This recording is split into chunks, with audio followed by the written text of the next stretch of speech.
Doctor Yunus সাহেব Bailey থাকা অবস্থায় বললেন উনি বিদেশে যেতে হলে এবং সবাই বিদেশে যেতে হলে কোর্টের কাছ থেকে কোর্টকে জানিয়ে যেতে হবে।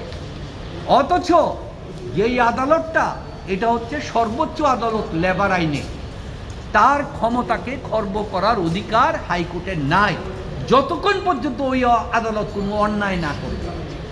সেইখানে তারা কোনো পিটিশনও দেয় নাই, দিয়ে বলে না এই ভুলভ্রান্তি হয়েছে এটা কারেকশন করেন, না করলে সে গ্রিড হবে, তাও করে নাই, সরাসরি হাইকোর্টে পিটিশন দাখিল করবে। তখন আমরা হাইকোর্টে বললাম হাইকোর্টের উচিত ছিল এই মামলাটা ফেরত দিয়ে বলা যে তুমি নিম্ন আদালতে গিয়ে এটা বলো, সে যদি না করে তাহলে হাইকোর্ট আমরা দেখব, যেটা হাইকোর্ট এবং সুপ্রিম কোর্ট সবসময় করে থাকে।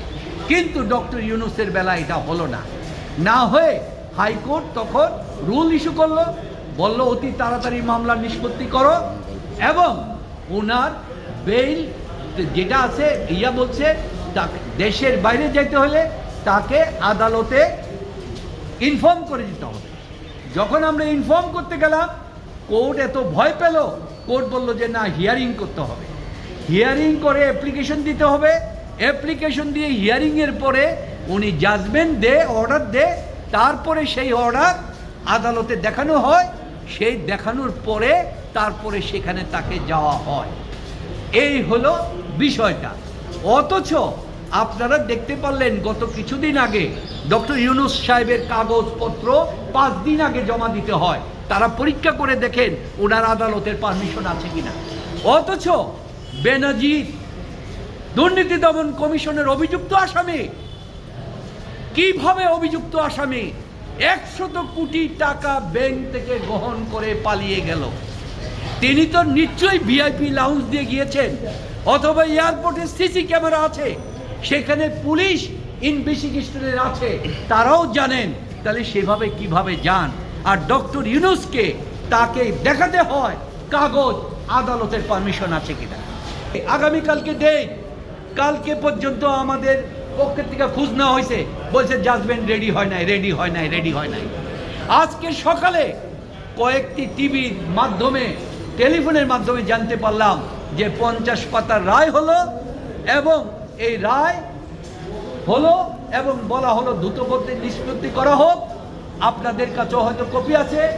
এই আমরা যে 18 তারিখে জমা দিয়েছি নকল, তার ডেটটা হচ্ছে পিসি নাম্বার 5-9-11-11/2024।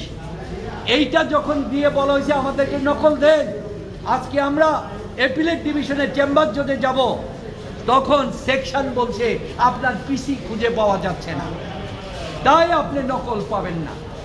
তাহলে ডক্টর ইউনূসের মতো লোককে হাইকোর্টে কি হয়েছে এটা দেখার কি তার অধিকার নাই? এটার মধ্যে যদি অন্যায় থাকে তার বিরুদ্ধে কি চ্যালেঞ্জ করার অধিকার তার নাই? কিন্তু এই অধিকার থেকে তিনি বঞ্চিত হচ্ছেন।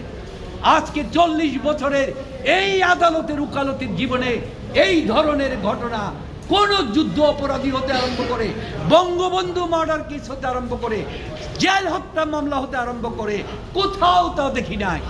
আজকে এই করবে, কালকে গিয়ে বলবেন, ওনারা যা সার্টিফিকেট নিয়ে বলবেন যে মামলার শুনানি। সাজা কখনো স্থগিত হয় না, যেটা অন্যায়ভাবে লেবার অ্যাপিলেট ট্রাইব্যুনাল সেখানে সাজা স্থগিত করে দিয়েছেন, সেই সাজা কখনো স্থগিত হয় না। আরও অনেক পর্যবেক্ষণ দিয়েছেন, যেটা ভবিষ্যতে আমাদের কোনো মামলার ক্ষেত্রে হয়তো বা কাজে লাগবে। তা আমরা মনে করি হাইকোর্টের রায়টা লেবার অ্যাপিলেট ট্রাইব্যুনালের জন্য binding, article 111 of the constitution, এবং সেই অনুযায়ী, সেই ডিরেকশন অনুযায়ী আমরা আশা রাখছি কালকে আপিল শুনানি করতে পারবো। আপিলে যাওয়ার জন্য আপনাদেরকে কে প্রতিবন্ধকতা করেছে? যখন রায় হয়েছে তার পরদিনই কিন্তু যাওয়া যায়, কিন্তু ওনারা যাননি। এখনও যেহেতু আপিল হাইকোর্টের রায় প্রকাশিত হয়েছে, আপিল শুনানি হবে, ওনারা এটাকে কালক্ষেপণ করার জন্য অসৎ উদ্দেশ্যে ওনারা এখন বলছে যে আমরা আপিল করবো। করেন, আমাদের আপত্তি নেই, যেখানেই যাবেন সেখানে আমরা কন্টেস্ট করব, যেখানেই ইউনূস সেখানেই কলকারখানা প্রতিষ্ঠান। আইনি লড়াই কাউকে ছাড় দেওয়া হবে না, সোজা কথা। কাজেই আপনি যত কথাই বলেন, আইনি লড়াই আমরা চালিয়ে যাব এবং আমরা কালকেই আপিল শুনানির জন্য প্রস্তুতি নিচ্ছি। আমরা শুনানি স্টার্ট করতে পারবো। বিচারকই নেই, তাহলে বিচারকই নেই কেন?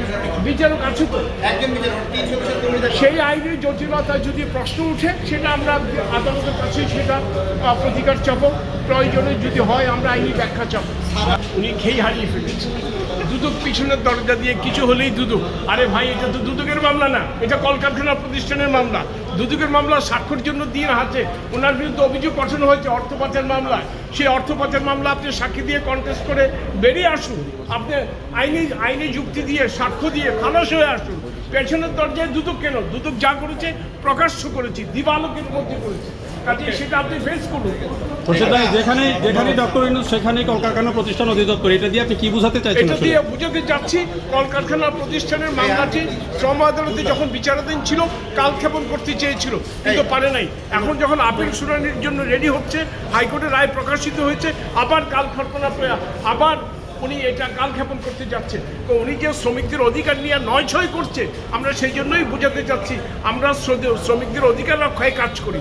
আইনের প্রতিবন্ধকতা দেখলে, আইনের যদি ব্যত্যয় ঘটে আমরা সরাসরি আদালতে যাই। সেই জন্য আমরা বললাম যেখানেই ডক্টর ইউনূস সেখানেই কলকারখানা প্রতিষ্ঠান, আমরা প্রত্যেকটা ক্ষেত্রে আইনি লড়াই চালিয়ে যাবো। মিস্টার খান, আমরা গতকাল